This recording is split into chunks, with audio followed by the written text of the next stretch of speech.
Ken Wiseman, CEO of AMS. I'll ask the first question, and it's a question about traffic, and we are going to ask a traffic question to everybody tonight because by far this was the issue that you guys said was, most of you guys said was one of the huge issues to be dealt with in the city of Santa Clarita. So we're going to go down left to right, and Alan, if you were appointed to the city council, what would your specific solutions to the issue of traffic in the city? Ken?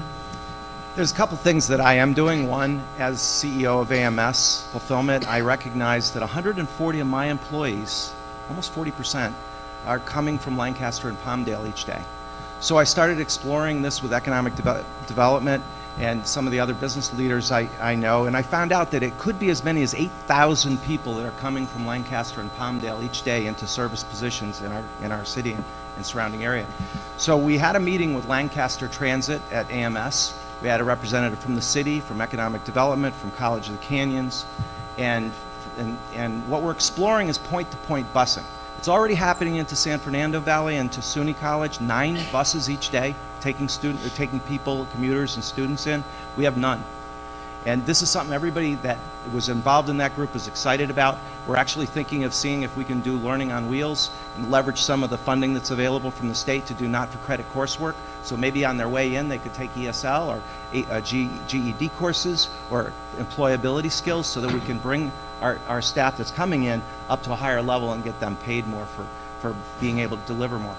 So that's one project that we're working on. We have our second meeting next week, and I hope to get a pilot going. It might be a bus from Lancaster Palmdale to AMS, but we'll see. Hopefully it'll be more than just one. Another project as the president of the Sheriff's Foundation that I'm working on with our sheriff's station, we've just funded, it was about a $10,500 investment from our board. It's camera equipment that's used to process accidents. Right now, we all know how lengthy of a time it can take to process an accident. It can take 6 to 8 hours. With the new equipment, it can take as little as 30 minutes to an hour. This is equipment that we've now signed off on. It's being ordered, and it's going to be in place, and we hope to relieve some congestion that way. There's a number of other projects, but I think I'll rest on that one. Ken, I have a second question for you.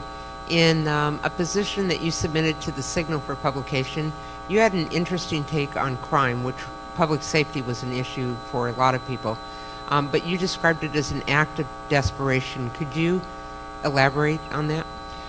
You know, Malcolm X said one time, and I'm not going to get the quote exactly, but if a man must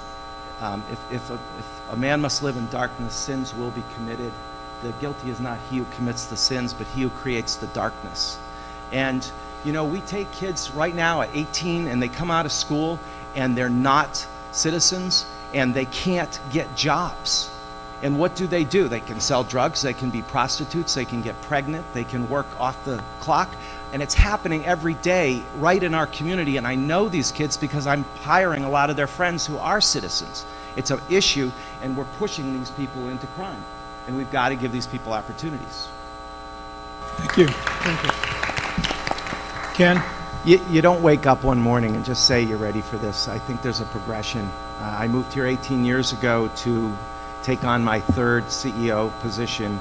I had a company in the area, and for a while just getting the control of that company was a challenge. But then about 12 years ago I joined the search and rescue team. I was so proud of the safety in our city. I felt that I couldn't take it for granted, and it was time to do what I could do. And for a while it was fine just to be, you know, rappelling out of helicopters and at 2 in the morning looking for lost hikers, and that was exciting for me to be feeling part of the community. But then that drew me into the Sheriff's Foundation, and then I was made the president of that, and then I had a much bigger responsibility to look at how we could support our sheriff's station with fundraising drives. And then as a businessman, there were a lot of things I was concerned about in our community, so I became a member of SCV, Economic Development, because I wanted to see how else we could support our businesses and grow in Santa Clarita. So with 10 seconds, I'll jump to the bottom line. My grandkids are in this community. I work with Homeless Coalition. I am chair of the Mayor's Committee for the Employment of Individuals with Disabilities, and I feel that I'm ready. I am ready. Thanks, Ken.